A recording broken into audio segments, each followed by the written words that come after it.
Hello.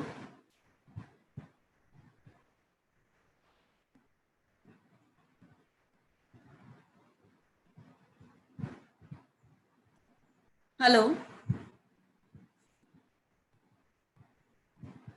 Hi there. Can you hear me?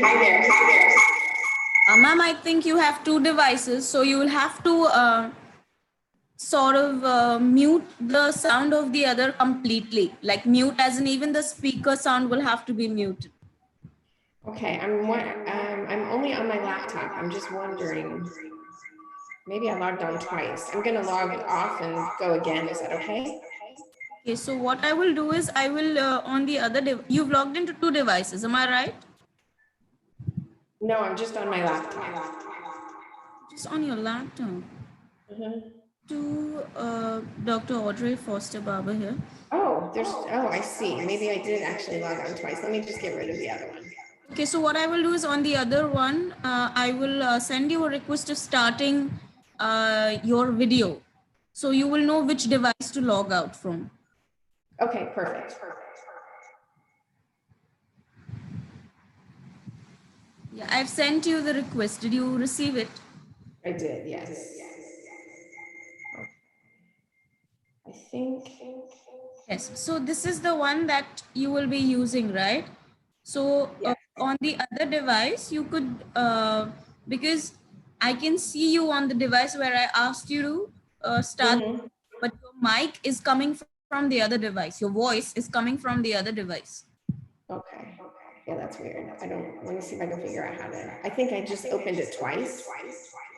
Oh, you opened it twice. Okay, so I'm sorry, but will it be possible for you to log out and log in again? Yeah, absolutely. I'll do that right now.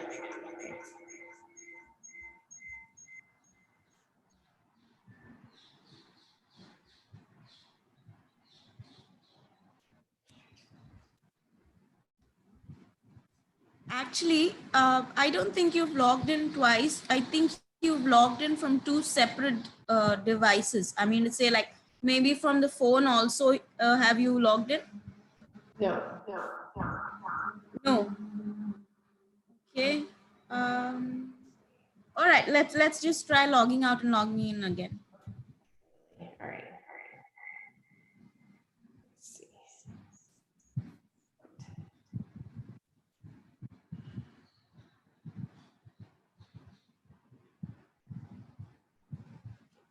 I can still. Have you logged out?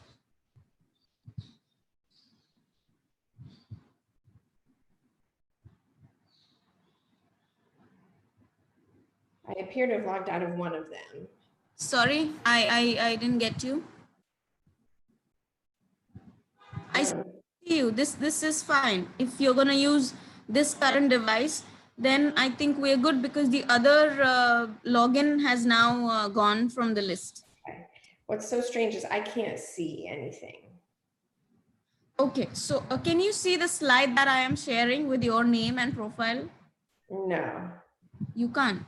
No, I'm gonna log completely off because I think somehow I logged on to. Okay, you have received an invite in the email, right? Yes, yeah. I'll go Click that that. way. Okay. Yeah. Get off of here. Sign out. Okay. Leave meeting.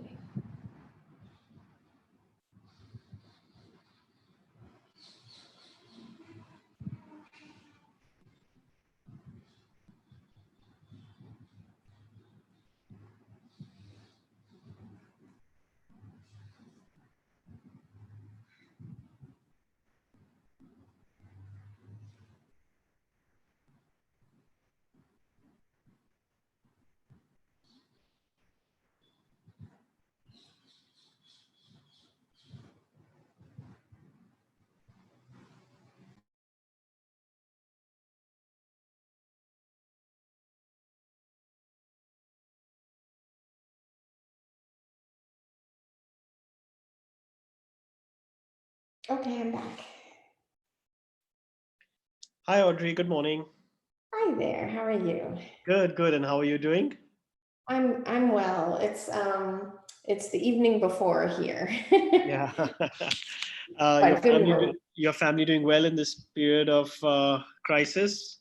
Yes, thankfully. My kids are still both where they normally live. My son's been laid off, but he's doing okay. And my daughter's finishing college. So they're fine and we're all healthy. Hopefully the same for your family. Yeah, same here. Everybody locked up at home, online classes and online tests and exams. So, I think it's a lot of uncertainty for everybody around, but yeah, it's good to know. Yeah, it's definitely different. We just got the notice that we're going to remain in this shelter in place order at least until May 30th and possibly longer. So Right, absolutely. Yeah, I think ours is supposed to be May 3rd, but today's newspapers have already suggested May 15th and possibly the end of May as well. So realistically, I think Mumbai being the city it is with its population, it'll probably be June 1st before we're really let out of our homes and back to work, I think. So yeah, same here. Are you guys doing telehealth appointments with patients? yes, we are. So we're doing a lot of Skype and Zoom consultations with patients who obviously can't come to the hospital for obvious reasons, but we also have emergencies and ICUs and rounds and admissions to look after at the hospital. So I do go into the hospital for that, but then all of the outpatient things are at home. Yeah, that's good. Yeah, same here. That's great. Good. So it's nice to hear your voice. We're looking forward to your talk this morning. I think there seems to be quite a buzz and people seem to be very excited about it. So I think it's going to be a great morning actually for us here in India. Wonderful. I am, from Roop's suggestion, modified the talks that I gave in I think November. So hopefully it won't be too repetitious for you. I see Shifali has joined us. Hi, Shifali. Good morning. Hi, good morning, Viraj. Good evening. Yeah, I think it's quite late for you right now, right, Audrey? It is close to my bedtime, but I'm ready. Okay. Yeah, looking forward to hear your talk. I could not make it to Mumbai in last year for some exigency happened. So maybe we'll be connecting. I'm looking forward to connect with you people. Well, wonderful. I'm glad you're here. Yeah, before the coronavirus pandemic started, actually, Roop and I were talking with Shifali about having a similar session to we did last year, again at the end of this year in the north of India, in Delhi probably. And we were really excited about that. We were looking at perhaps end of November or first week of December, just like we did last year. But obviously that's going to be kind of now postponed next year probably. But it would have been great to have. But Viraj, can we? I mean, if suppose something like if this, let's see how it evolves. By July. But Yeah. if it supposes, I mean, we can still have it virtually.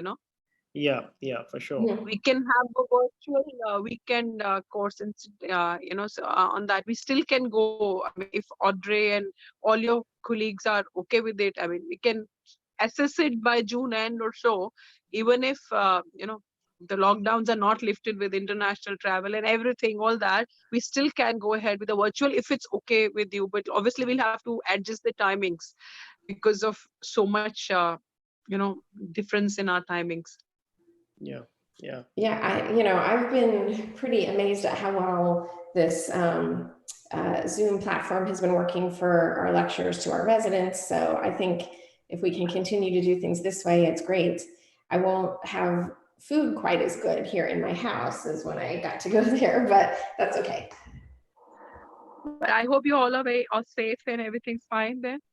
It is. We're doing pretty well. We've got, good, what we call PPE supplies, and we've been locked down. I think this is our 43rd day. So for a long time, and it's made a big difference in the number of cases, which is nice. Yeah. Okay.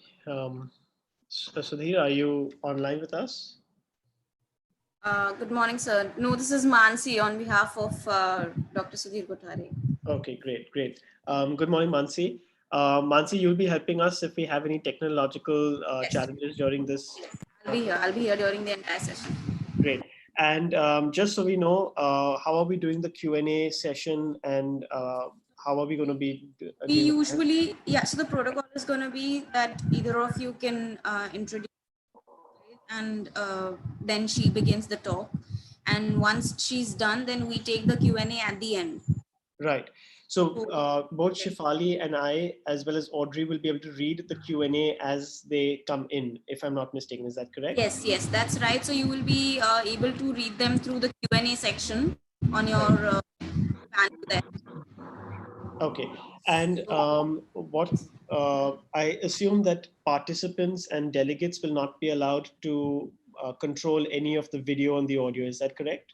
Yeah, that's right. That's right. No audio and no video for participants. Only the panelists have the video and audio rights. Right. So individual questions are only read out by us. The panelists don't. The delegates don't actually ask their questions themselves. Is that correct? Yeah, they don't. They don't. So they just type in their questions, and you could read them out. Okay. And if at all, if there is anybody significant who you would like to name, you could say that, like, say, for example, Dr. Virat Sanghi has asked this question. Yeah.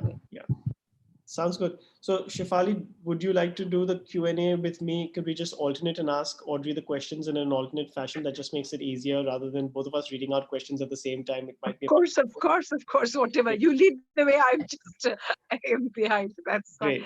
Just where will the Q&A come on the screen? I think if you look at the bottom row, there's a little tab that says Q&A right there. If you click on that, you'll actually be able to see questions as they're being typed out. So I'm not getting. You're doing it on the phone, so you will get it on top. Okay, I'm doing it. Right hand side corner where you have the three dots, just besides that. Okay, so I'll have to click that Q&A.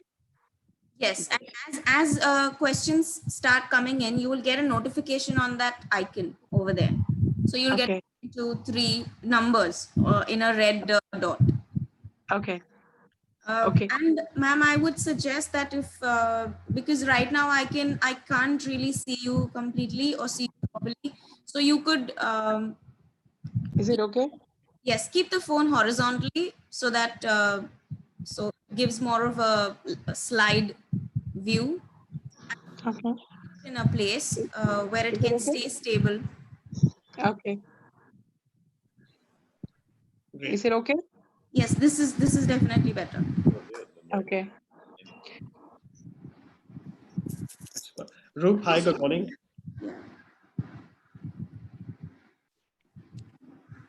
Hi, Roop, good morning. I think so. He's just still setting up. Okay.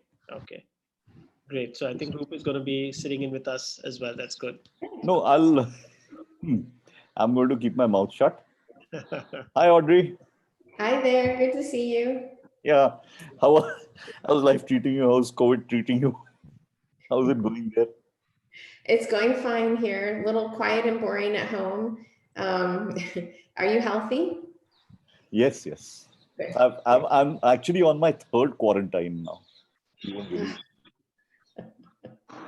Roop and Sudhir have been really busy these weeks organizing, I think, numerous webinars and lectures for everybody across India, and amazing topics and a whole spectrum of topics in neurology across the board. So I think probably, Roop, you had much less time during this quarantine period than you do otherwise, I think. No. I've kind of got a taste of retirement and vacations, and I've enjoyed it. So a couple of minutes, since both Viraj, you and Shefali are here, Audrey, this is for all of us. Last night, meaning this morning, we had the Neuropalliative Summit. So there was a certain amount of discussion about education as well. And I'm planning on putting together an online course.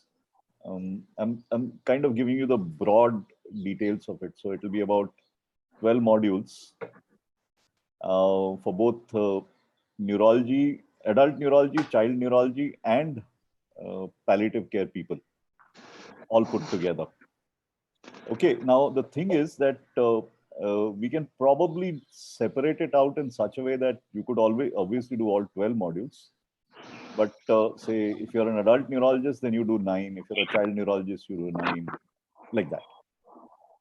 So I'm going to kind of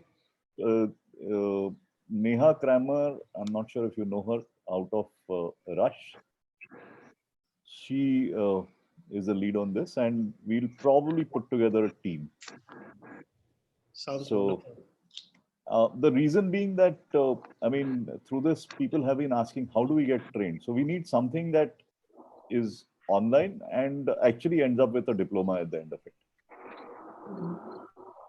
Is this going to be similar to the kind of online course they have at Cardiff and other centers like this? No, it will be much less than that. That's a very intensive course. That takes almost, I mean, it takes almost 8 weeks of contact training at Cardiff. So we are pitching for what is termed generalist palliative care, not for specialist palliative care. That is for specialist palliative care. That is somebody who, like Audrey. Audrey is, she can run a hospice. We are not aiming at that. Okay. Yeah. So a little bit more aimed for what I would call the palliative care ambassadors within our specialty. People that, you know, wear the hat, but maybe, you know, aren't board certified, but think about it and practice with it in mind. Hmm. Yeah. Would it would the goals of this course enable those who do the course to set up palliative care in institutes where none exists? Like, would you be able to set up a palliative care No, thing? No. no. You would be able to offer palliative care to your own patients. Yeah. That's good. Okay. That requires at the moment either a postgraduate, or do we call it an MD here? So that requires a postgraduate with residency training that's available in only 2 institutions in India right now. All India Institute, where Shefali is from, and Tata, which is in the same city as me, Mumbai. And the other option is for an MSc in palliative care, not palliative medicine, which is open to nurses, to doctors, to anybody who wants to make a career in palliative care. Sounds good. When are you looking at instituting it? When do you think it'll be? First module, January 21. Start with January 21, have a contact session. It will be, I mean, when we assume conferences will start again, so September 21. Till then, online only. So that will take how much, the duration of each course would be? The course will be the whole year. No, I mean, it has to, anybody can join anytime and exit anytime. I'm not, that we have to work out, but I presume that if we all, I mean, the way I've seen it work elsewhere, you actually split people up into the people who sign on into groups. So they have to work on assignments together. They have to submit assignments together. Obviously, testing happens individually, but people will have to sign on by January. And they can also be given mentors, you know. Yeah, of course. Yeah, that's what they offer. Yeah. That's what I plan to try and set up all of that. See, the other thing that is happening is the Neuropalliative Care Society is being formed right now. So you will all get invites for that. I'm on the board of that. So we've been talking about this. So, my passion has been to see that it gets off the ground in India. So it is required. It is required. It's much. Okay. Now I will get out of the way. The chairpersons. Roop, 1 second. Like we all now put the mute and the video also off when Audrey is speaking, right? Yes. And what I will do is I will be looking at questions and things that come up. Even if you have any questions, just I think the chat is open to only us. So if you guys have any questions along the way, please pop them to me. I'm going to put them into a PowerPoint so that we can put it up. I will share it from my screen at the end. Okay. and then you will, and then you guys will run it. Yeah. So Roop, the chat icon is only for panelists, speakers, and That's it. moderators. That's Correct? it. That's Nobody it. else sees that. Okay. Nobody else can see it. Okay. I'll take questions from the question box also. Mansi, are you there? Yes, sir. Yes, I'm there. Yeah. So between me and Mansi, we'll sort that out. And I think I'll get out now. I'm going to Yes, mute myself. and Dr. Gulati, I would suggest one thing: if you could sit closer to the door or the gallery or the window, because I think your voice is breaking. So internet connectivity may not really great currently are. Is it better? No, we won't understand now. Like when you talk, like probably a whole sentence, or only then we would know. So, like we can start the session because it's 9:03. So while I'll just. Yeah. So Yeah, there will be no disturbance from outside now. yeah. So Viraj, you open. Yes, I will open the session up, sir. And then I'm assuming I just share my screen when you tell me to. Yes, give me a couple of seconds. I will let you know.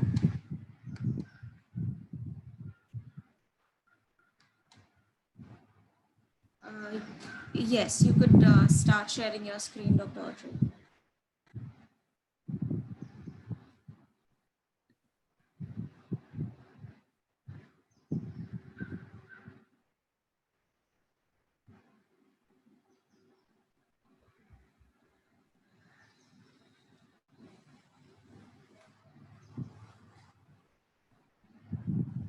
Yes, any videos in your presentation?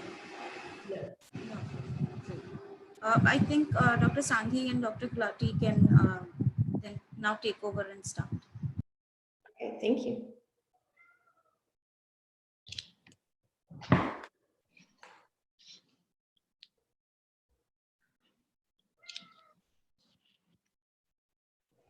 Good morning, everybody. Welcome to this very, very interactive and very interesting session that Roop and Sudhir have organized for us. So on behalf of the fine group, Dr. Shefali Gulati from Delhi and I would like to welcome all of you to this fascinating talk this morning based on palliative care and child neurology. This is something unusual that we've started doing in India, thanks to, again, the guidance of Roop. Who's really the pioneer of this fascinating field in neuropediatrics and neuro-adult medicine here in India. I'm going to ask Dr. Gulati now to take over and introduce Audrey to all of you. Yeah. Good morning, everybody. Welcome, Audrey, who is probably one of the few board-certified neuropalliative care pediatric neurologists, and I think it'll be wonderful to hear her talk about the interface between child neurology and palliative care. Over to Audrey. Okay, thank you. Well, I'm really honored to be part of this and so pleased to join everybody virtually. It is evening here in San Francisco, but I'll say good morning to you all. As mentioned, I'm a pediatric neurologist, but also board certified in palliative care. And I came to it really because I felt that my practice was meeting at the interface between child neurology and palliative care. And I'd like to spend some time this evening discussing and illustrating that for you all. So I'm going to talk specifically this evening about the role of child neurologists in the care of children with life-limiting illnesses and severe neurologic impairment. I'm going to discuss the benefits of having a palliative care mindset when you take care of your own patients and or actually consulting the palliative care team at times. And I'm going to illustrate this with 3 specific cases to just show the impact that these 2 fields can have on each other.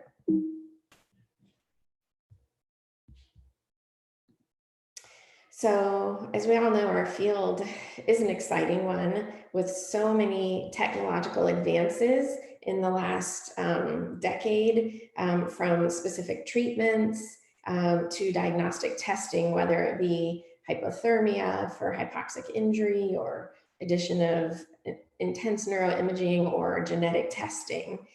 But despite this, there are children that we take care of who will have life-limiting illness or will require chronic treatment and have severe neurologic impairment. And I've listed some examples here, but I'm sure you all can think of examples in your own practices too. Children that come to us often early in life with a diagnosis that is going to have its trials and tribulations, and in which we play various roles. So certainly one of our roles is to make the diagnosis, and then to fairly relay the prognosis. But our roles also expand from that to managing symptoms, advocating and supporting the patient and the family, and also maximizing developmental potential and quality of life for this child. So as I thought of those goals for myself, I realized that they overlap with the goals of palliative care quite significantly. And I think the entire field of neurology has been realizing this, as you have noted in your own advancements in neuropalliative care in India. Back in 1996, the American Academy of Neurology actually made a statement that formally recognized the need for neurologists to understand and apply principles of palliative care. And those principles are simple. It's really to improve the quality of life and reduce various forms of distress for both patients and their families in the face of serious life-threatening or life-limiting conditions. Our patients are absolutely appropriate for palliative care. They have high symptom burden. They often have limited treatment options, a prolonged disease course, and a variable prognosis that's hard to predict. In a study of 515 pediatric palliative care patients followed in a large institution in the US, 40% of them had some sort of genetic diagnosis, and a large percent of those had either neuromuscular disease or some degree of cognitive impairment. So absolutely, these palliative care patients are already our patients. And our patients need palliative care. In 9 separate published studies looking at the end of life for children with severe neurologic impairment, parents had a lot to tell us.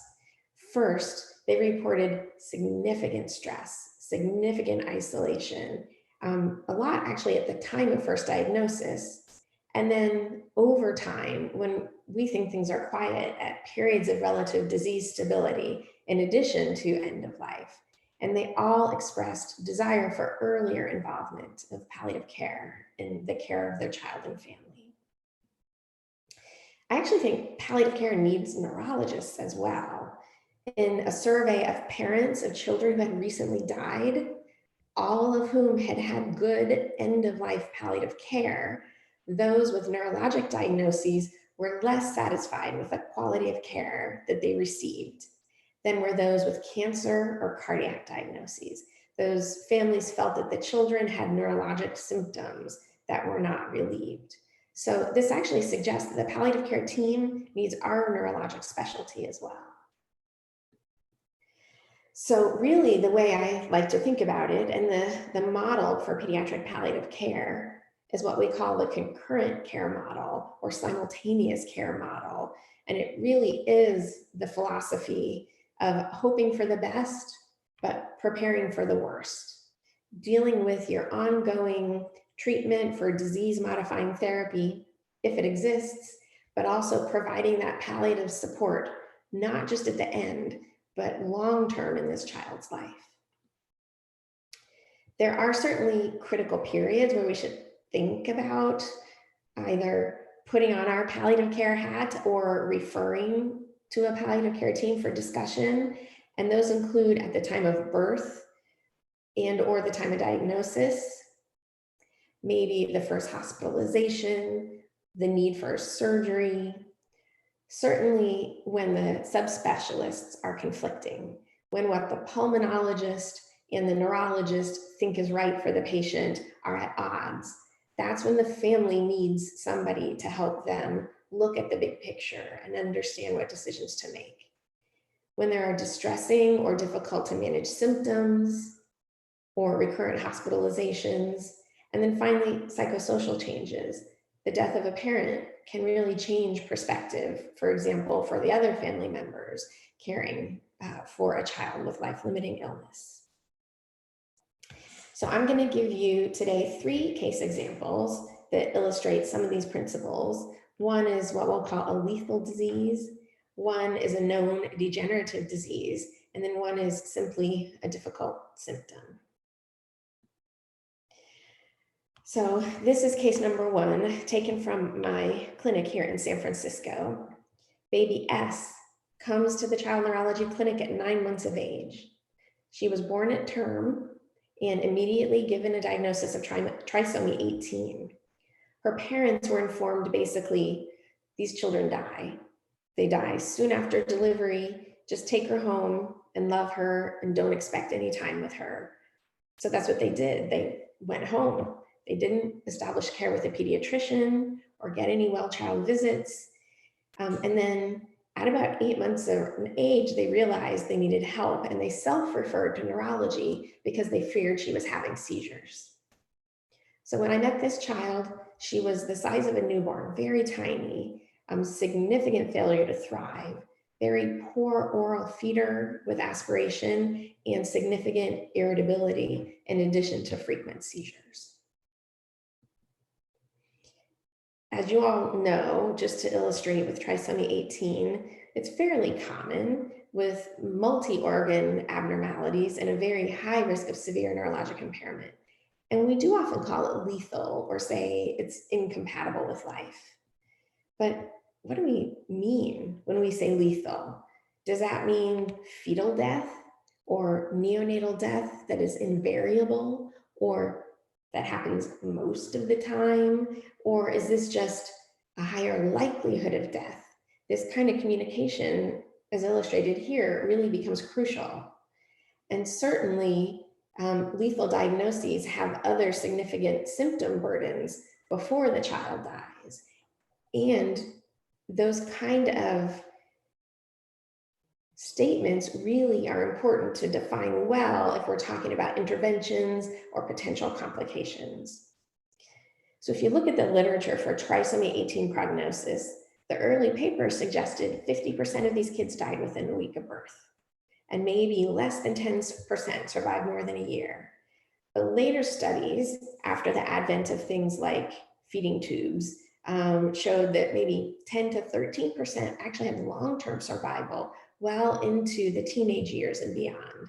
And it was pretty unclear what the predictors of that survival were, but it tended to be that the more interventions, the longer this child survived. So is this just a self-fulfilling prophecy? Do the infants that die in the first few weeks die because the decision is that they will die and they aren't fed? It's a really important question to ask ourselves, but it's also an important question to be honest about because families will go on the internet and they'll find stories of children with trisomy 18 who are 7 and 10 and 20 years old. And we immediately risk that they lose trust in what we have to say and in the care of the medical community. So really, for families to make medical decisions and for us to help them with that, there are 3 important factors. One is diagnostic certainty. The other is prognostic certainty. And the final is prognostic meaning to the patient and family. So this takes a bit of work on our part to understand and be honest about. And we know from a lot of literature that physicians consider the long-term effects of chronic illness and particularly of intellectual disability as negative for quality of life to a much greater degree than do parents. So many families have asked after the fact about quality of life, or do they wish that their child wasn't here, in situations where physicians might say that was poor, they feel differently. So we can't be making these decisions for them without understanding their perspective. In several studies of providers communicating to families with trisomy 18, there have been some really good insights. What these families tell us is that some providers counsel absolute. It's just the facts. This percent die. These are all the negative things. And the clinicians that they trust the most seem to care for and value that individual child. They made them, these parents, feel like good parents and minimized guilt over their decisions. They had knowledge about the condition and its variable presentation, and they understood both the benefits and burdens of interventions. And finally, they allowed these families to balance hope and reality. So for case 1 with baby S, the goal of this family was really comfort for this baby. They wanted to treat her seizures. They declined a cardiac repair surgery, but they did end up agreeing to a feeding tube because they felt that when she was hungry, she was fussy. She has continued to live many years now. She's 7 years of age. She lives at home with her parents and her siblings. She has rare hospitalizations for respiratory illnesses and is on medications for seizures. But her family overall feels that she has brought value to them. She enjoys the company of her siblings and is generally happy and comfortable. But I'll say it actually took a long time to build trust with them in the medical community because they felt they spent the first 8 months of her life alone at home thinking that their doctors were wrong.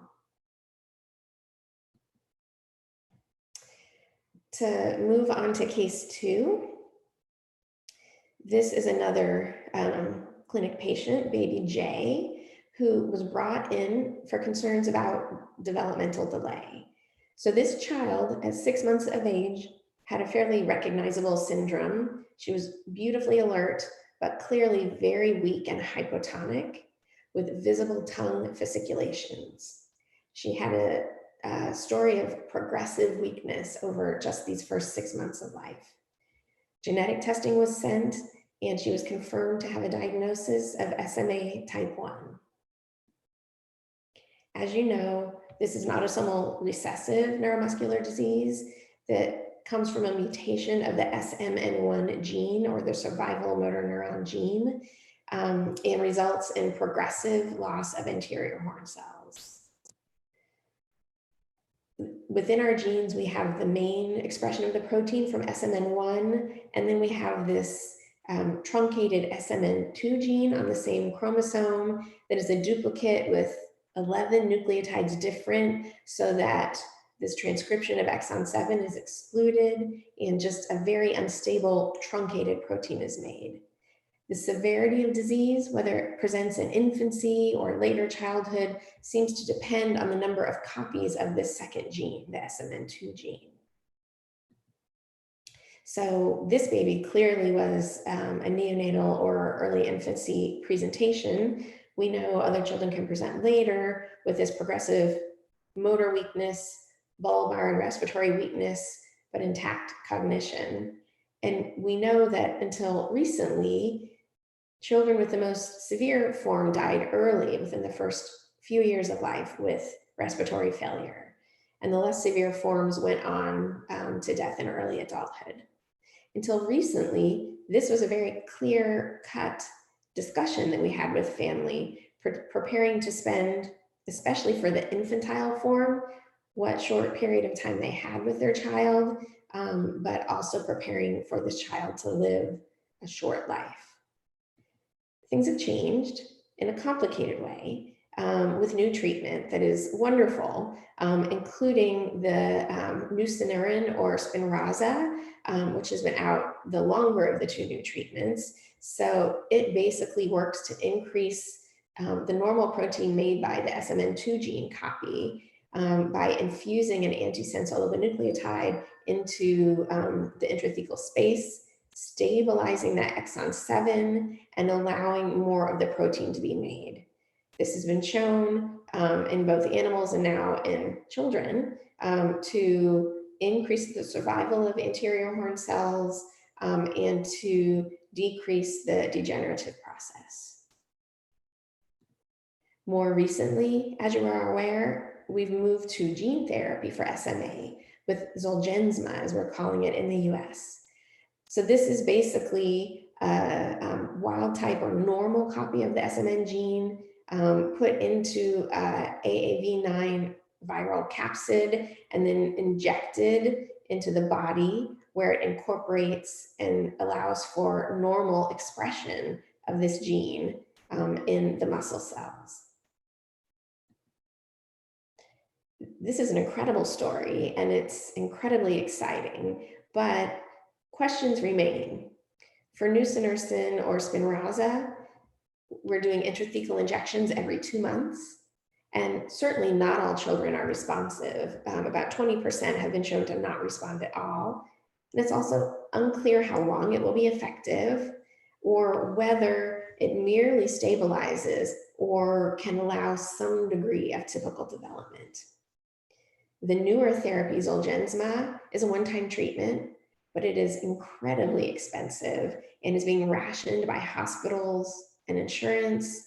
It's not something that is available to everybody, period. And it's really unclear how much improvement will be attained. In the published studies, children that were up to 24 months after injection had at least not lost head control or not lost other milestones. Some were sitting very briefly, but in no way had typical development. So there's no question, these are probably saving the lives of these children, but these children will continue to need chronic care without guarantees of typical development. So as we counsel and understand, we really need perspective on this. For baby Jay, the parents actually lived many hours drive from the medical center. Mother was home alone with the 5 children, and father worked in agriculture. So every day he came to the medical center, it was the day they had no payment and no money. They did start nusinersen. The team was very excited for them to have this. It was covered by their insurance, but Zolgensma was not covered and not offered. This meant repeated trips to the city with an overnight stay, repeated spinal taps or LPs for the child, and the family was expressing the fact that this was incredibly stressful. They felt the child did not do well with the procedure, and every time they struggled to pay to get there, to figure out who could watch their other children, and every time they lost income. The neurologist was trying to problem solve, looking for financial support for the family, but frustratingly, sometimes we would set everything up and then they just wouldn't show up for the visit. At this point, we actually asked the palliative care team to get involved and meet with this family, see how they were and where they were in their thinking. And what we realized is that the desire to trial the nusinersen was the team's desire. It wasn't the family's desire.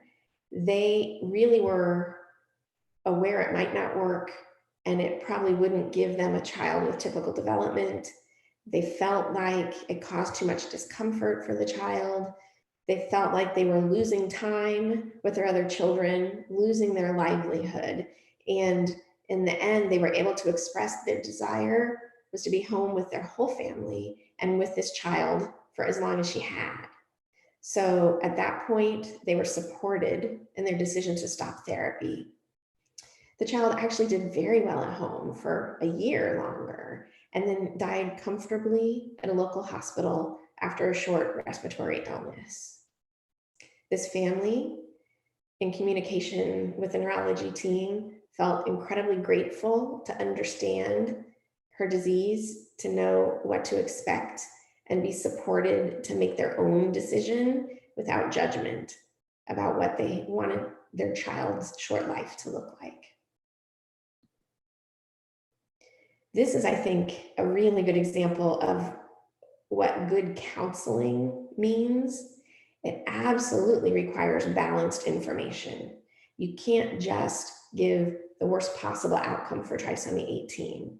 You can't just give the sense that Zolgensma or nusinersen is going to cure a child with SMA. You need to share the spectrum of outcomes and of what the experience is going to be. You need to be honest about risks and benefits. And then you're still not ready. You absolutely need to know the family's values and the family's perspective to actually counsel what's right for that individual child. This was an interesting experience because I think that our neurology team was getting frustrated and angry with this family, feeling that we were putting so much work and effort into getting her treated and they weren't showing up. And the family was feeling respectful of the neurologist and also like they couldn't actually share how they honestly felt.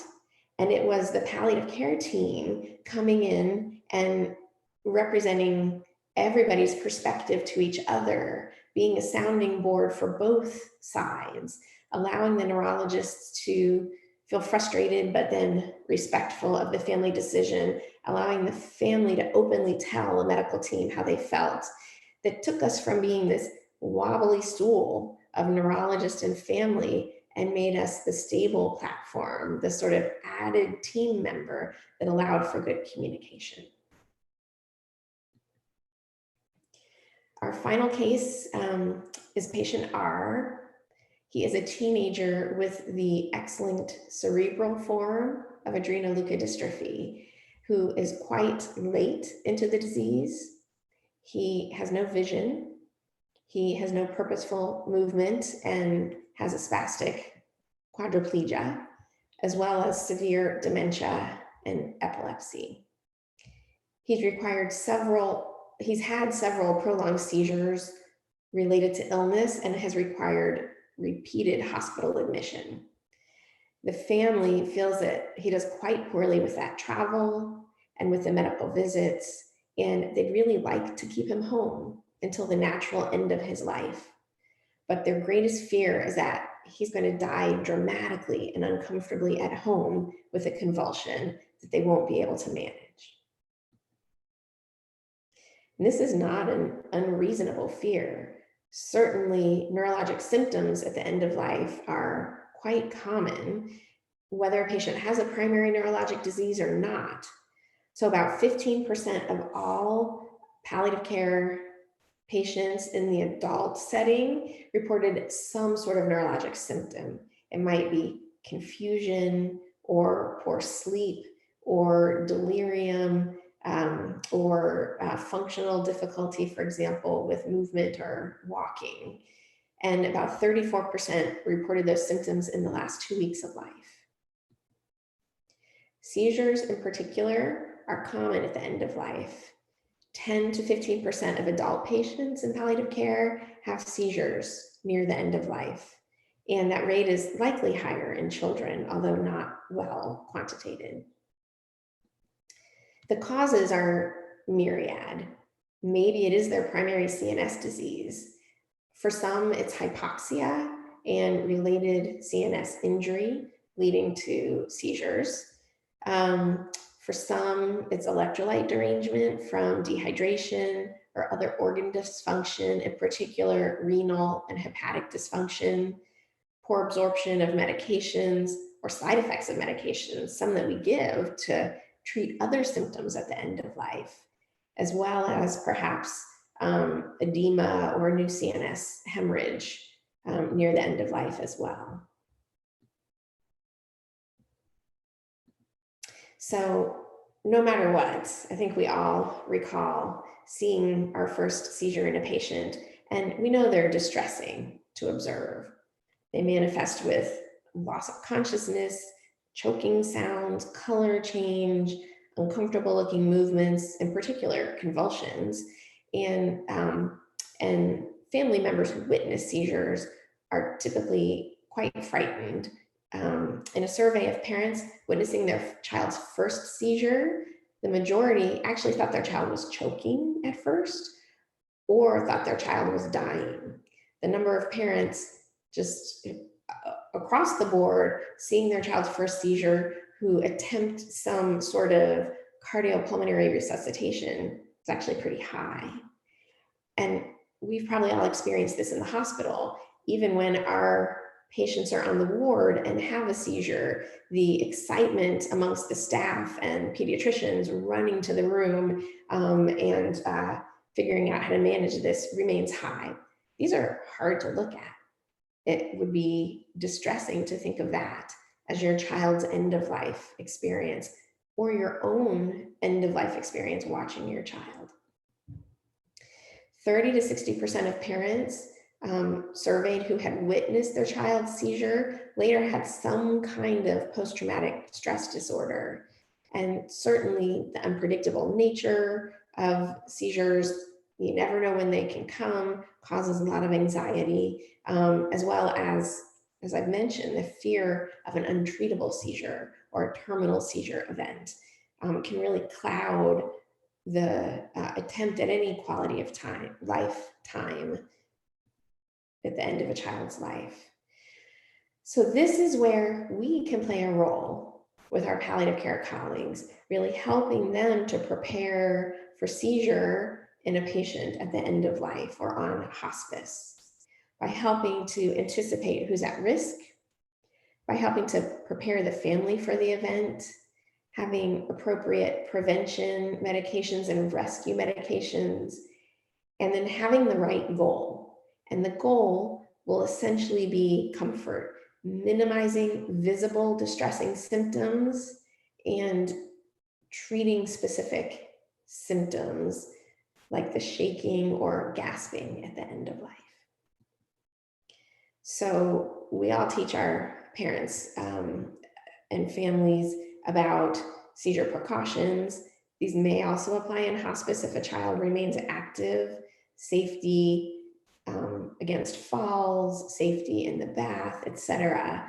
And I think that seizure first aid in particular helps families have a job, helps them not feel helpless watching something happen, and can certainly improve respiratory symptoms in a patient during a convulsion. So reminding parents about the rescue position, giving them suction equipment if that's appropriate for their care, making sure they don't put anything in the child's mouth. And likewise, if we know a patient has had seizures prior, we would be giving a prevention medicine to start with. The type of medication we pick would be based on the same things that you would think about in your profession, with the main caveats being administration route. If a patient is having trouble swallowing, we might have to think about whether medicine is given by a feeding tube or in other ways, and also drug interactions with the rest of their symptom management medication. I think the hard part for seizures at the end of life is our rescue plan. How do we deal with status epilepticus or a terminal seizure at home? So not in the hospital, managed by parents, not by nurses or physicians, with a rare exception where there are home nursing providers, with typically no intravenous access, no ability to give intravenous medication, no EEG to monitor, no intubating, and typically no plan to do CPR. How do we do this? This is something that is an important part of the hospice world and is not really very well understood. We certainly know how to define status epilepticus. We know even in our healthier children, there's mortality for untreated status, but the actual course, what happens if a child goes into status epilepticus at home and we don't or cannot treat it effectively? What happens? Most of this is actually based on quite old literature or animal models, and a small amount based on more recent hospice experiences. So the physiology of untreated status epilepticus is important. We know that once a seizure starts, clinically, if we cannot stop it, it can wax and wane clinically for hours to days. It will eventually burn out with the clinical movements stopping, but subclinical seizures continuing. But the time course of that is unclear. It could be quite long.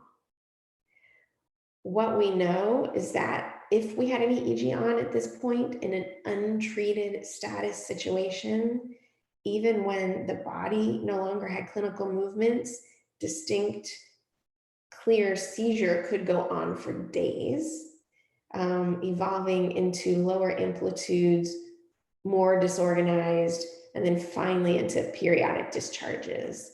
And clinically at this point, the patient is very quiet and is presenting in coma. During this time, however, there are other physiologic things that are happening that can cause distressing symptoms. One being fever. So within 60 to 90 minutes of continual convulsion, fever, often quite high, can develop. And acidosis actually develops quite quickly, with many secondary effects, in particular on the cardiac system. We know that we demarginate and have elevated white blood cells in the serum and the CSF within about 10 minutes of a prolonged convulsion, and can develop rhabdomyolysis in as short as 30 minutes, and certainly after, with the subsequent renal failure. Systemic hypertension and a secondary increase in cerebral blood flow are particularly important in the hospice setting. And someone who has, for example, a brain tumor, having cerebral blood flow massively increase 200 to 600% in a short period of time increases the possibility of herniation.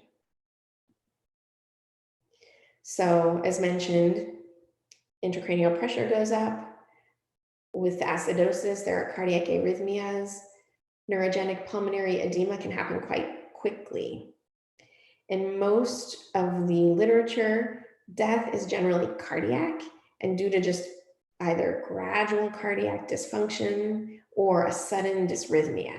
And in younger people, the dysrhythmia is more common. Death may be respiratory, from aspiration, or rather abruptly from herniation and brainstem injury. But this whole process can take hours to days. So when we think about managing this at home, we want to do a couple of things. We want to get the distressing convulsion to stop. We want to cause electroclinical dissociation as quickly as possible. Make that external convulsion stop soon. And then we want to help minimize fever, and then give any medications or oxygen for respiratory distress. Morphine in particular at low doses can decrease air hunger and gasping, which can be obviously quite distressing to see. When we're treating status epilepticus at home without the tools that we have in the hospital, we can use our same medications, but we have to get a little bit creative. You're all familiar with rescuing with various benzodiazepines, and we do have good pharmacologic information on how to give oral or buccal or even intranasal and intramuscular benzos. In hospice, we will sometimes also do subcutaneous with a little, what we would call butterfly needle, a subcutaneous infusion, for example, or even rectal administration of a benzodiazepine. Absorption studies are small, but quite supportive of efficacy for all of these various ways to administer benzos. And then just like in the hospital, we can give a loading dose of an antiepileptic. Although we are using atypical methods, most common is rectal. So making sort of a compounded version of a high dose pill that is the equivalent of their 20 milligrams per kilogram load of a medication, and giving that rectally where it can be absorbed quite quickly, or again, giving a subcutaneous injection or infusion. And certainly these methods are off-label, but there are small efficacy studies that have been done for hospice purposes, and the dosing appears to be quite similar to what would be given intravenously or enterally. So for this young man, after some time at home that was of good quality, he developed a fever from what was likely an aspiration pneumonia, and he started to have one of his typical convulsions. It was not short, however, and at 5 minutes, when it continued, the parents gave him a benzodiazepine intranasally, midazolam. At 10 minutes, when it continued, they gave him a second dose of the intranasal midazolam and prepared their loading medication, which had been pre-measured and calculated and was ready for them at home. So at the 20-minute mark, still having full body, very distressing convulsion, they gave him this rectal suppository, which was a mixture of phenytoin and glycerin at a loading dose for his weight. Within about 10 minutes, the outward manifestation of the seizure had ceased. They had a fan blowing on him to cool him, and he was quiet and comfortable for the next several hours. Family was able to take turns sitting at his bedside, talking to him, and then he died quickly and quietly about 3 hours later without any external symptoms of distress.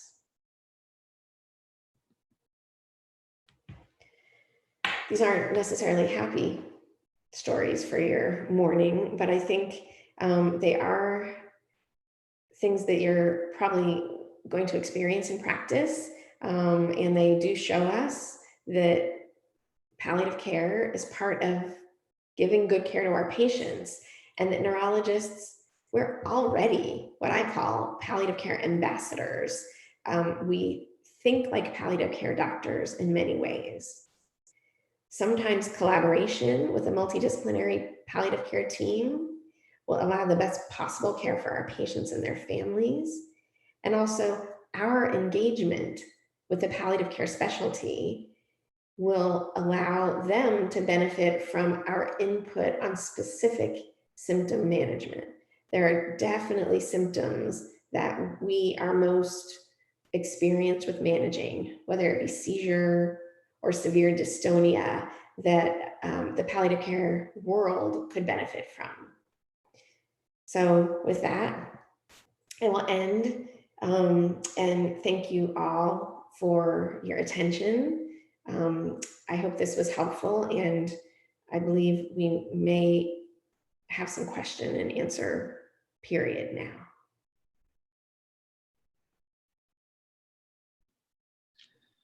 That was a terrific talk, Audrey. Once again, I think you've convinced many of us that palliative care in neurology is really a emerging field that we all have to take a lot more interest in, learn more about, and then of course translate that into our practice. So excellent talk. Thank you so much. I think there was a question about, there was a question for you from Dr. Karishma, who wanted to know what the approximate price of therapy for SMA. But I think, Roop, has that been answered already? Can I just share because I put them all together. There were some questions that I had, sorry, I mean, to jump in, but I had some questions too. So I'll just share my screen and you'll be able to see that. Just give me a minute. Okay. Yeah. So, okay. So, yes. You got this. Now let's move on to the next. Now I'm being a little shamelessly plugging the upcoming course, but Viraj, you want to take them? Viraj, you and Shefali? I'll just. Sure. So I think the first question is from Roop, talking about the difference between specialist and generalist palliative care.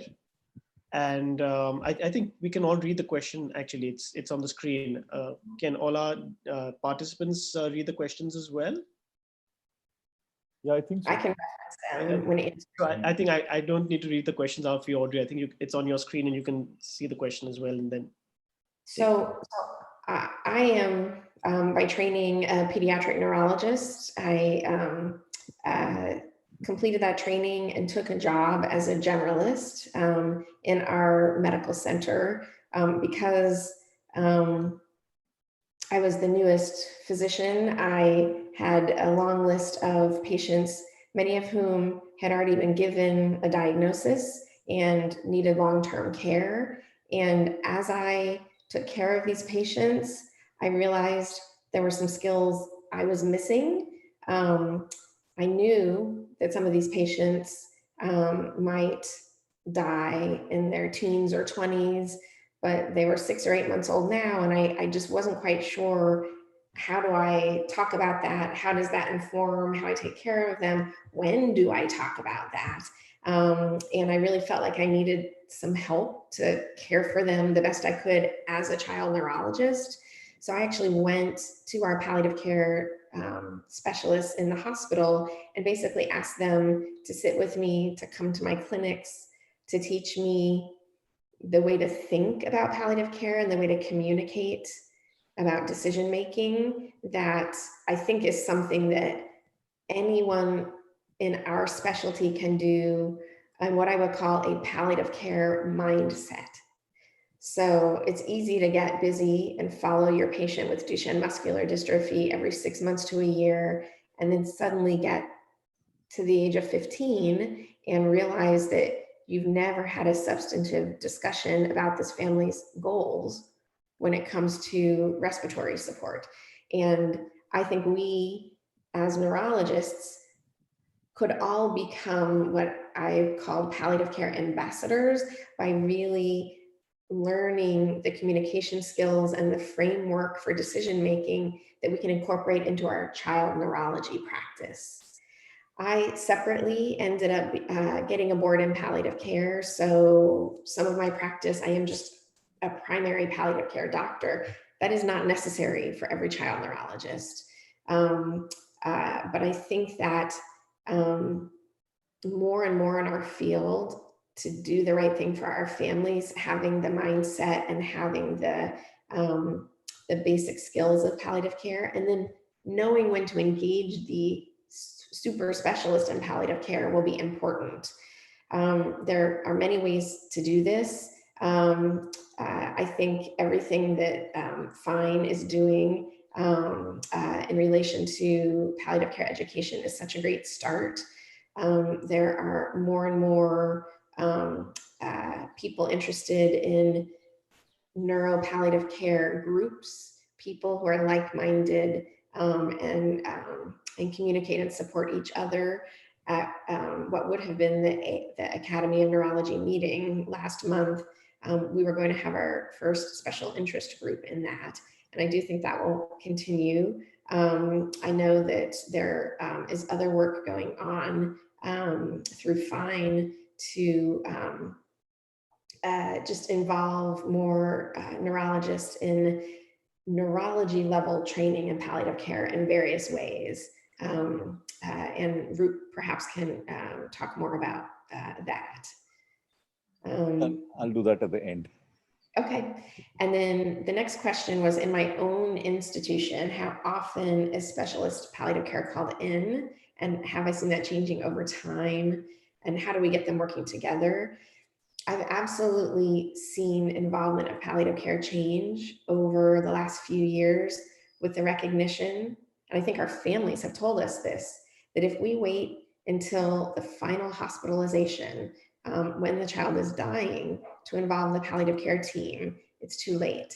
The benefits that the child and family can get of balancing curative treatment and symptom management happen over the long run. So more and more we're involving palliative care at the time of diagnosis, or at the first major hospitalization, or when there's a discussion of a child perhaps needing a feeding tube or a tracheostomy. I think the strategies are really having these ambassadors, having those of us that think like palliative care while being neurologists, that bring it up in case discussions with our colleagues, that invite our palliative care physicians to come to our educational sessions and teach our faculty and our trainees.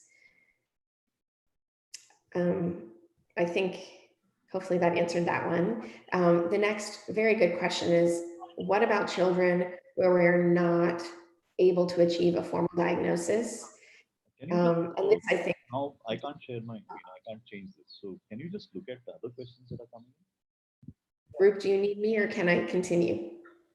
Yeah, please. Sorry, I'm on the. Okay, sorry about that. So I think that despite all our technology, we definitely still have children for whom we see severe neurologic impairment, and we can follow their trajectory, but we don't have a formal diagnosis. So we don't actually have a prognosis. And I think those are difficult cases because the three parts of decision making are rather lacking. However, family priority and preference is not. So that's where that third component of decision making, from diagnostic certainty, prognostic certainty, and family values, that the family perspective becomes more important. And I think many of us do understand, even in children where we can't give a formal diagnosis, we do understand when we see a child whose development will be very limited or who is having regression regardless of cause. And I think we can have the same conversations without full certainty. Audrey, I'm just going to ask you to answer a question from one of our participants, Dr. Agarwal from Chennai. He asks a question: how do you deal with euthanasia-like talk by frustrated family members of palliative care patients?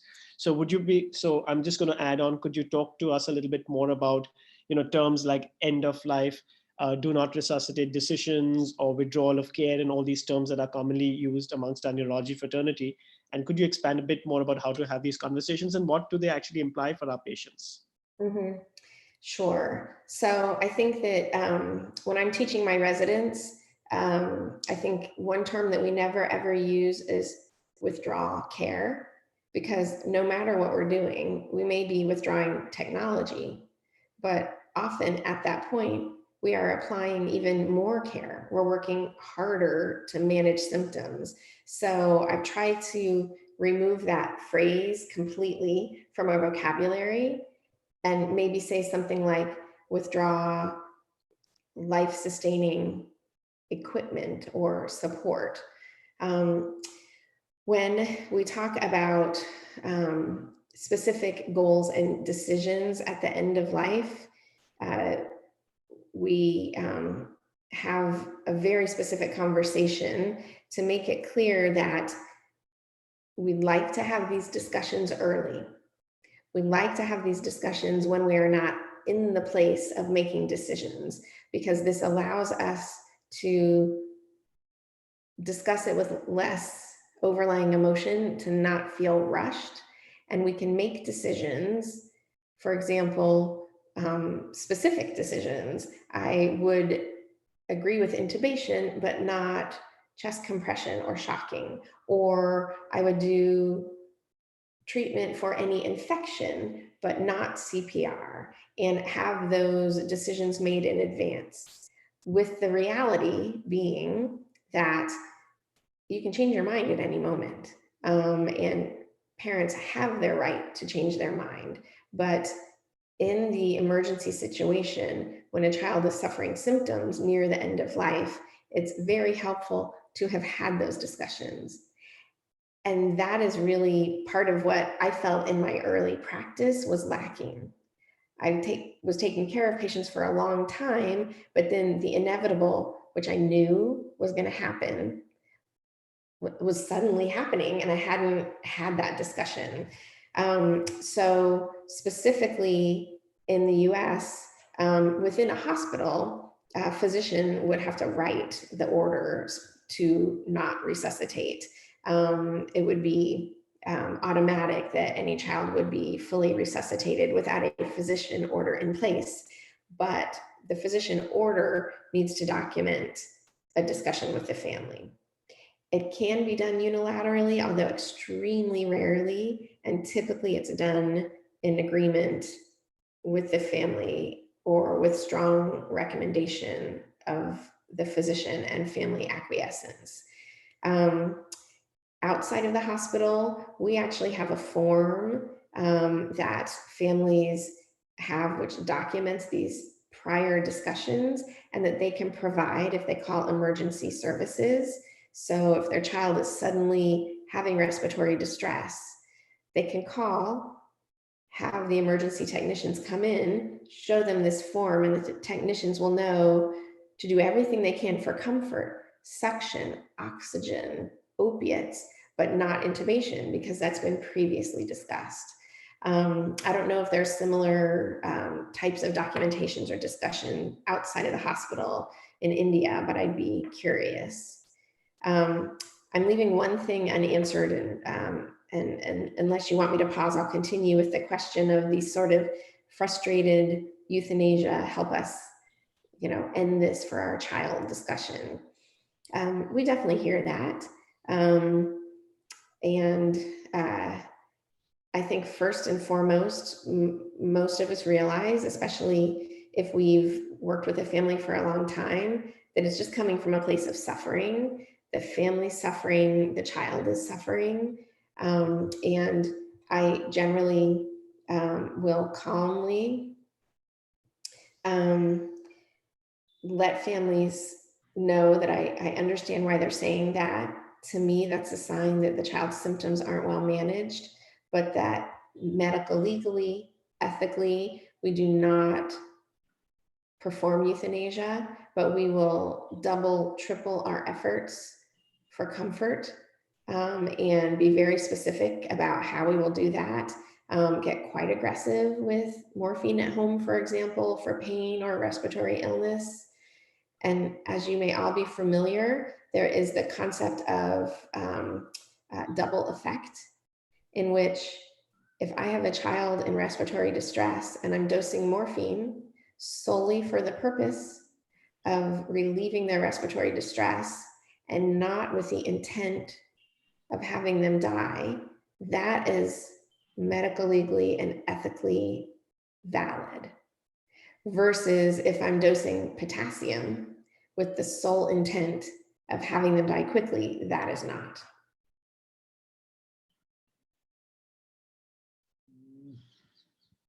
Yeah. Audrey, Dr. Muralidharan has asked two questions. One is how to break the bad news.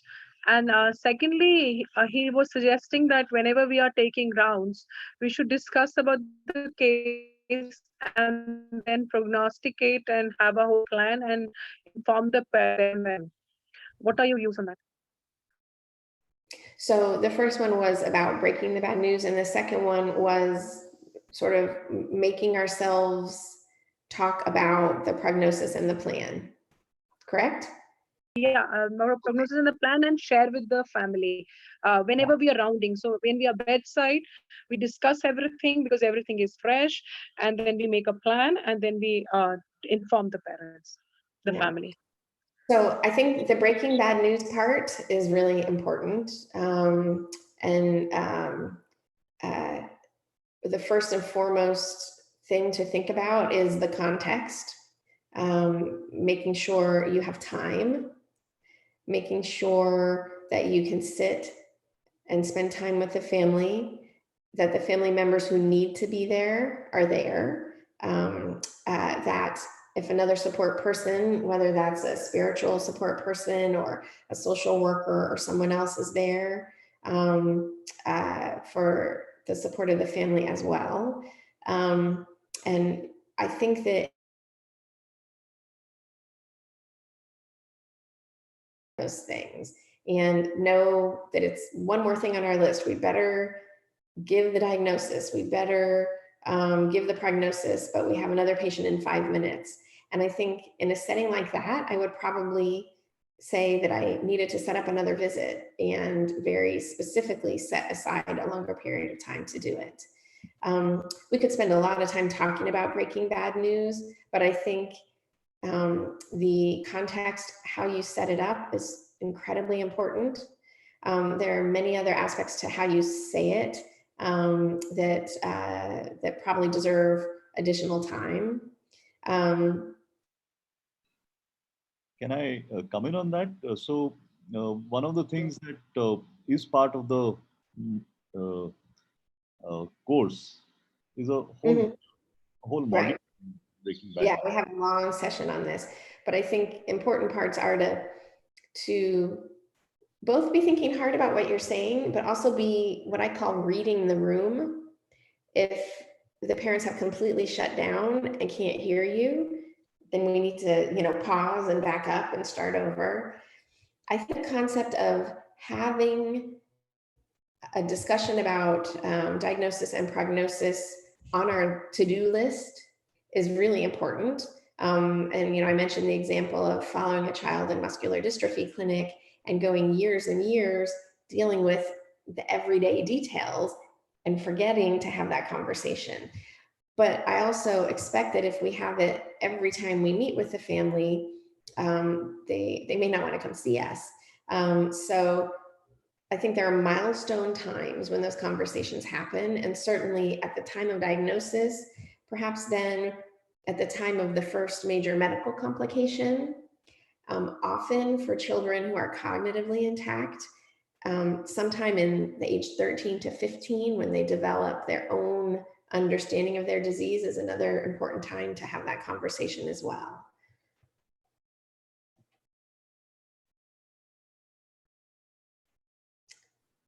I wanted to just answer quickly the questions about SMA. I apologize for using an acronym LP. What I meant was a spinal tap with intrathecal injection of the Spinraza. I think, Viraj, is that what he meant? Yeah, I think we've answered it. He wanted to know what the short form for LPs were. So we've answered him. We've sent him a message saying that it's spinal punctures for intrathecal Spinraza. A quick question from my side, Audrey. What happens when parents don't agree on a long-term plan for their child? I'm sure you face many situations where one parent wants one thing and the other parent wants the other. What would be the way forward in a situation like that? This is where I think that I happily realized to myself that while I may be a palliative care ambassador, I'm not a social worker or a psychologist or a marriage therapist. And this is where I really involve the palliative care team. We need a chance to communicate with each parent separately. We need to understand perhaps the religious or societal hierarchy that they have, and how to either help bring them together or support what is appropriate for their family. And that feels like a lot to do, also being the neurologist. So that's where, even as a boarded palliative care physician, if I'm in that situation with a family I'm taking care of as a neurologist, I will bring in a palliative care consultation to be able to have that discussion. I would say there's no simple answer. There's no one parent trumps another, one approach, wins over another. I think it becomes a discussion. And in many of the settings where these discussions have happened, we've eventually reached a conclusion, or the child has sort of made the decision for us with a sudden decline. Some of those cases, even if we didn't want to put this child through CPR, we realized it was what the family needed to do to feel like they'd done everything, even in a degenerative case. So sometimes what we do is what's right for the family. That's great. Thanks, Audrey. Thank you. Shefali, would you like to talk about your questions? Yeah, I had plenty of them, but the important one thing I felt, Audrey, whenever you have somebody having an acquired neurological insult in a prematurely normal child, it becomes a difficult situation. It's slightly different. What about this in your experience? And we keep talking about parental support and caregiver support. I think we also need to specifically address the sibling support in pediatric situations. Absolutely. And I think that's one of the things that palliative care providers and hospice does so very well, is specific sibling support. When I first get to know a family, in particular, someone with severe neurologic issues, I make a point of understanding the family context and the siblings so that I can reach out to the hospice or palliative care team for support. I also absolutely agree with you that a child born with dysmorphic features or an abnormal neurologic exam from birth is very different than a child who was typically developing for some period of time before an acquired injury, just in terms of the type of grief that families feel and also the relative hope that they feel. I think there's more of a conflict balancing hope and reality in those cases, and they certainly can be more difficult for that reason, and require probably a different degree of support for grieving. And again, this is where I would reach out to the social worker or the spiritual provider on the hospice team to help. Audrey, I know we're running out of time. I'll just ask you brief 10-second thing, which actually already Roop had shown on the slide. One I felt was very important is whether, like we have all this Spinraza and all come up, but we do have many patients on the humanitarian access program. But what about the rest? And there was a patient whose mother was running around for financial support for 1 days, but by the time it was done through all the channels, the child became non-ambulatory. And what about the other parents? How do we say the treatment is available in the world, but we can't, Right. access to it? I mean, what to do? Yeah, I think this is such this tragic and ethical challenge for us. And I felt it so much in that particular patient because the papers about the gene therapy had just come out for that SMA patient, and the whole team was talking about it and relaying it to the family as a cure. And then, oh, you can't have it.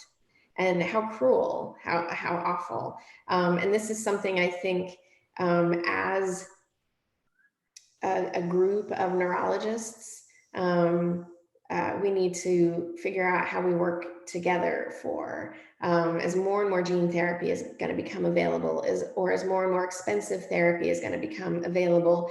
We really have to be honest with ourselves that right now it's being offered to a small subset of our patients, and it puts us in a difficult ethical position. I think we can, as a group, lobby pharmaceutical companies and our governments for increasing support of these therapies. I think the long-term benefits and probably the long-term medical costs are lower for many of these if they're offered the therapy. But yeah, it's kind of the heartbreaking reality right now.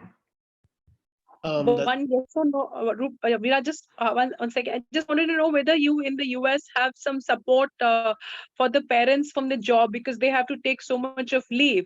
So whether there is some relaxation given so that they are not victimized in their jobs or not. Yeah, only yes or no. Sorry. And now then, Viraj, please. If someone is a legal citizen and employed in a typical position, yes, there's family leave. But for many of our patients who are migrants or not legal or work in the fields, there's no protection. Yeah. Audrey, I think Roop and I have similar kind of questions for you, so I'm just going to combine them into one last question for you before we end. Could you talk to all of our participants a bit about an advanced care plan and hospice, care, and what that means, and when does one have these conversations and start these conversations and planning with patients and their families? Sure. I'm going to talk from the perspective of pediatric neurology and not of all of ourselves, although perhaps we all should or could have had similar discussions about our own health. So advanced care planning in the setting of children is a little bit different because generally decision makers are already obvious. But if there are issues within the family about who the decision maker is, separated parents or conflicts, the earlier those discussions are made, the better. And then the discussions have to start with what are the overall goals for this child. They can be about more than just the end of life. They can be about whether this is a child that we would do an aggressive scoliosis surgery repair or other treatments throughout life. Although classically, the discussion is really about at end of life. If a child experienced life-threatening cardiorespiratory or neurologic complication, what decisions would we be making? And you can imagine for the parents of a new child, a baby being given a new complicated diagnosis, we can't always have that whole conversation the first time we meet them. But we also can't forget about it until they're 15 and in extremis. It really needs to be something that we work on together throughout the time that we care for these children. And I really, for myself, have thought so much about the milestones. Thinking about the first time they're hospitalized and the next visit, we extend the visit and we have a conversation about what was that like, what did that do for your decision making. There are actual pamphlets and booklets that palliative care teams use to kind of help families think through what are their wishes for the child, what are the child's best experiences, what are the hardest experiences for the child that help them to make some of those decisions. And I think we need to be incorporating it routinely, stepwise in our practice. I think if we had that discussion on day one with, every family, they'd disappear. But as we become a trusted part of their care, we can, and they know we care about their child and we're trying to give their child the best life, then those discussions can happen more naturally. That's great. Thank you. Yeah. So I guess I get to make my plug. Yes. Thanks, Audrey. That was brilliant. I mean, you actually put everything into perspective, and in the questions and answers, I think we've covered a fair amount of ground there too. And I'd like anybody who's listening in and who's interested to keep in touch. We should be able to have a proper course up for you. And yes, Sudhir is even quicker on the draw. So this will probably come through fine. I'm not very sure if it is going to come through fine or we'll be using some other route, because this is basically the Palliative Care Society. So at this moment, early days, but I think in the next 2 or 3 months, we'll have firmer plans. But one target is to get this course going by the beginning of 2021. Thank you. I'm done. Now it's over to Shefali and Viraj. Well, I think I'm going to say thank you very much to Audrey for an amazing morning here in India. We've really enjoyed everything, and it's been a great interactive session with you. So we're looking forward to many, many more sessions with you over the next few years, we hope. Preferably in person, getting you here once the COVID pandemic ends, run many more courses here with you in India. That'd be fantastic.